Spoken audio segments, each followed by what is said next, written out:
Hi guys, my name is Daniel. I'm a fourth year medical student in Plovdiv, but today I am in Sofia and I am with the amazing Hisham. And today we are going to be comparing Plovdiv versus Sofia. Where should you go to study? We're going to talk about it. Let's go.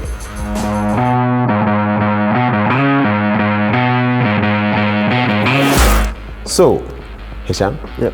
second year medical student, right? Yep. In Sofia. In Sofia. Cool. So in today's video, we're just going to be talking about the similarities, the differences. Yep. You're trying to sell Sofia to the audience, Yep. and I'm trying to sell Plovdiv to the audience. Which one's better? You see, obviously it's Plovdiv. Obviously it is Plovdiv. But yeah, we're going to have a few talking points in regards to the curriculum, the city, expenses as well, and then they can decide what they feel like more suits them. So I'll let you go first. If you can talk about the university, how you got here as well, and why you like Sofia. So yeah. Right, so we'll start off with applying for Sofia. Originally, I was supposed to attend a university in the UK, which didn't go to plan. So instead, I was recommended to go to MedConnect, apply through MedConnect through a cousin. And originally, I had no idea what to do, what documents I needed, and so MedConnect assisted me through everything. I think there was around 250 spaces, so a lot of competition. And the ranking was out of 18.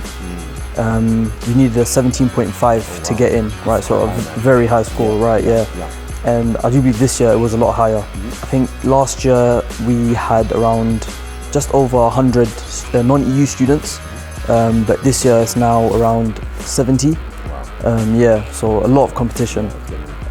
So for people like me who have come from the UK, you need to make sure that you are getting nearly 100% in your entrance exams. Cool. So let's start off with the competition thing then. So obviously, from what I'm hearing now as well, is Sofia is getting really competitive, especially after Brexit. Yeah. So I'm guessing you're from the UK, right? Yeah. So UK students are classified as non-EU students. Yeah. So like you said, the spaces are like 70 non-EU students, right? Which is quite low, because I think around 1,500 people apply to Sofia, which is quite high. So it is competitive, and I would say on the opposite side to Plovdiv is also competitive as well. Don't get me wrong, but we don't have the whole non-EU EU thing as well. So it's just everyone just applies, and then if you rank high enough, like you said with the ranking or the cutoff mark, then you get in. So that's actually very interesting. Wow. So Sofia is more competitive for UK students than Plovdiv. Very interesting. Okay, let's talk about the application process. And also, can you talk to us about the ranking as well? Like, how does that work? So you said out of 18? Yeah, what does that mean? So last year we had 3 different exams. We had biology, chemistry, and English. And in Bulgaria they use a grade system, a grade scale from 2 to 6. 6 being an excellent score and 2 being a fail. So you want a 3 essentially to pass. So when you accumulate all 3 exam scores, you get a score of 18. And so for my exam, I got a 6, a 6 and a 5.5. Nice. And the cutoff was 17.5. Wow. So I just made it. That's quite a good mark as well to get, man. Just made it with that. Oh my goodness. But this year, they've actually included your diploma scores as well. Okay. So your A-levels, for example. Perfect. And the score was out of 30. Yes. And I do believe you needed a 30 out of 30 score to get in this year. Wow. Yeah, very competitive. Wow, that's crazy. Yeah. We have a very similar thing in Plovdiv as well, where so it's like your entry exam and your A-levels, or if you went to uni, your certificate at university as well.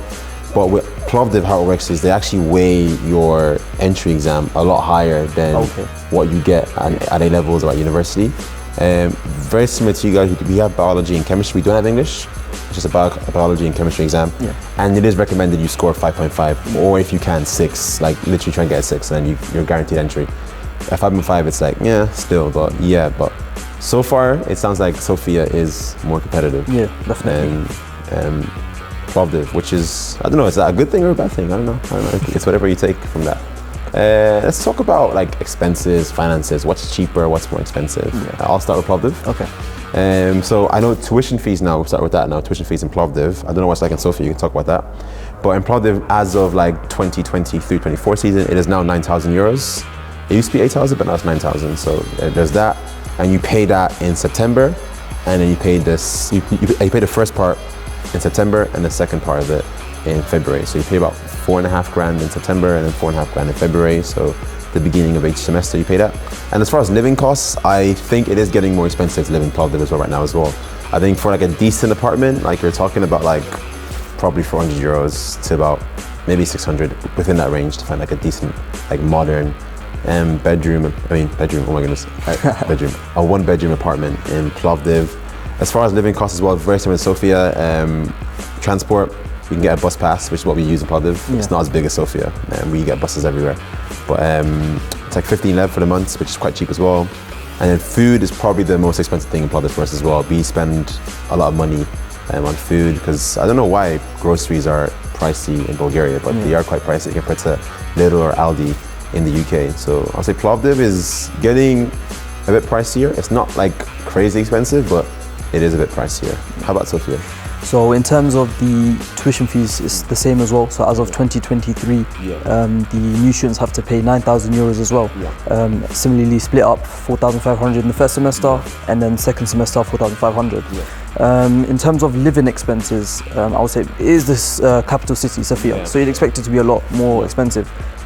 With apartments, a 1-bedroom apartment, you'd be looking around an average of 500 euros. I personally, I room with a friend, so we have a 2-bed, which I find is the most cost efficient in terms of splitting bills. You know, rent works out cheaper than a 1-bed, and I find it's just a lot nicer to have someone living with you.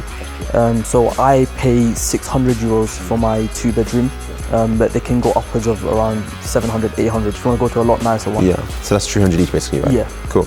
And internet, I think that's a standard, right? And it'll be standardized everywhere. I pay about 15 levs a month for my internet, so and it's rapid as well. It's really quick as well, so it's really good. I'm guessing it's the same for you guys as well, right? 300 megabits. I pay 20 lev. I get 5 lev for TV as well. Yeah, so it's, you know, internet in Bulgaria is very good as well compared to back home in the UK. What else can we speak about? One thing that always shocks me here. Have you been to Plovdiv? Yeah, I have. I went in 2018. Okay. I had a cousin that studied there. Visited him. So you know Plovdiv is way smaller. Definitely. It's way smaller than Sofia. Sofia is a hustle and bustle city. It's very big. People take the trams, metros, and buses literally everywhere. In Plovdiv, like, we're so used to walking everywhere. Like it's like you walk to see your friend. I was here last week, and to see my friend, I had to take a 15-minute taxi. All right, and oh my goodness, it was a long journey, man. I've gotten so used to everything being so close together. So like, do you prefer like the busy city, or do you prefer like a small town? So I come from London. So so you're used to that kind of used to city life. But even here, we've got wherever you live, Manastirsky, Krasnoselo, wherever you live, you'll always have some sort of transport close to you. So I've got the metro, which is the train, and I catch that to go basically anywhere. And I have a couple of friends that live in a different area, but they don't have a metro there. So I just switch over to the tram. I can take the tram. There's buses. So commuting around isn't too. So it's not difficult. It's not difficult. Okay, cool. That's a good thing, to be honest. I know, because some cities, like I've been to like New York, I've been to London as well. Sometimes those a TFL, man. You know, they can be very annoying. But the transport in Sofia, honestly, it's very, very good. Like it's usually mostly always on time, which is really good. As well. And it's clean and it's cheap as well. So you are getting a bang for your buck. Personally, I prefer small, relaxed, vibe in Plovdiv. Plovdiv is a very chill city. It's very small, very nice. So like you can get to most places by walking, cycling, or like a really like a 5-minute taxi. So I think it depends on like your preference, right? So if you're used to like living in London, then I think Sofia is going to be not as big of a shock to the system. Definitely. For someone like me, grew up in a very small town in Ireland, and I live in Glasgow now, which isn't too big. So Plovdiv is like the perfect medium for me, where it's like not too busy, not too small as well. So that's great as well. I think one good thing about Sofia though is you guys have an airport like literally in your city. Like we have an airport in Plovdiv, but it's like it operates like 3 times a week, and it only flies to like London, I think Manchester, and like sometimes Dublin, not all the time. But it must be nice having an airport here. I fly back home every month. Cheap flights, going to London, whenever I want. Exactly. Airport's like 10-15 minutes away. Yeah, so that's the good thing about living in Sofia. You have the airport like literally at your back door, so it's good. We have to get like a 2-hour bus to Sofia, which can be a bit long. So what else can we talk about? Oh, we need to talk about the curriculum. Okay. So also in Plovdiv, here's how our curriculum works. It could be similar in Sofia than what it's like. So we have first and second year, which are preclinical. We tackle biochemistry, chemistry, biology, physiology, physiology, Bulgarian, Latin, social medicine as well. We do that as well. So it's all your preclinical subjects. And then we have like our exams in the summer. And then we go into our clinical phases, which is year 3 to year 5. And we do like obs and gynae, cardiology, internal medicine obviously as well, surgery subjects, pharmacology, general and clinical. And then we have our big exams at the end of those modules, which is usually in Christmas or it's going to be during summer as well. So I've been told you guys do it differently. You guys have like a cycle and then you guys do exams. So how does it work? So with first and second year, again, it's preclinical. We cover all the subjects I think you mentioned, plus medical ethics as well, and disaster medicine. And then from third year onwards, you start your clinical years where you do rotations in each specialist course. So for example, gynecology or cardiology, those sort of areas. And after each rotation, you'll sit an exam as well. Okay, yeah. So it is different. So after a rotation exam, for us, rotations kind of end in April, and then you set your exams in like June to July. So you have time to study in between, a little bit of time. And you guys also do colloquiums as well? Yeah, we do colloquiums. Okay, and what's the story with that? So we'll take chemistry, for example. Say you've studied a certain amount of the syllabus with your class. In your colloquium, you'll be tested on, say, 2 topics at random from that syllabus. And it's quite different to the UK, for example, where you'll have a topic, a paper with written questions. Instead, in Bulgaria, in Sofia Medical University, you'll talk about everything you know about each topic, which I find is a lot better. It gives me a chance to show everything that I know. Yeah, it's very similar to plovdiv as well. Like you're given a topic and literally just write everything you know about a topic as well. I don't know if you guys get orally examined as well. We have, in some subjects, we have an oral examination, but mostly we have oral examinations in final exams. Okay, yeah. So it's similar as well in plovdiv again. With our colloquiums, some tests will be MCQs, essay and oral. Some have no oral, just MCQs, and then some only have essay. But in our final exams, it's always going to be MCQ, essay and oral. So is that the same for you guys as well? Yeah, and that's all on the same day as well, right? It's all on the same day. Which can be a bit stressful. Yeah. It's a lot because you have to wait around. Yeah, it's a long day. Exams are tough here, I would say that, compared to the UK. Because in the UK, they do like an OSCE or an exam and they can like go home and chill and like get the results like a week later or whatever. But here, it's like you do your exam that day and you get your results that day as well. But I do find that to be a lot better. I'd rather find my results straight away. It's good. I think it's good because like you're getting your results straight away, but then it's like you have to do a lot in one day. Yeah, so it's like, you know, and then it's just a lot, man. It can be a lot, man, because you can start like 8 o'clock in the morning and finish about 5 or 4 p.m. So exams here, get ready for that. It's a long day. It's a long day. And do you have any regrets about coming to Sofia? Do you feel like Plovdiv was the city you were supposed to go to? So, funny story, I did actually apply for Plovdiv originally. Really? Yeah. Unfortunately, I didn't make the final ranking there. But despite there being more competition, I somehow made the ranking here, which I'm quite happy about. That's crazy. And I think settling here would have been a lot easier for me compared to Plovdiv. Plovdiv, as you said, is a lot more quieter. It's more out of my scene. So yeah, I'm much more of a city person. So yeah. That's the life of a city boy. But that's great, man. I love that, man. So, and you're happy in Sofia, right? In Sofia, yeah. That's good. That's good. See, you know, you are where you're meant to be in life, man. That's good. But yeah, guys, that's pretty much everything we're going to speak about today. We'll let the guys in the comment section, the new first years next year will come. You know, like we said, Sofia, let's round up. Sofia, it's more of a city like London or whatever.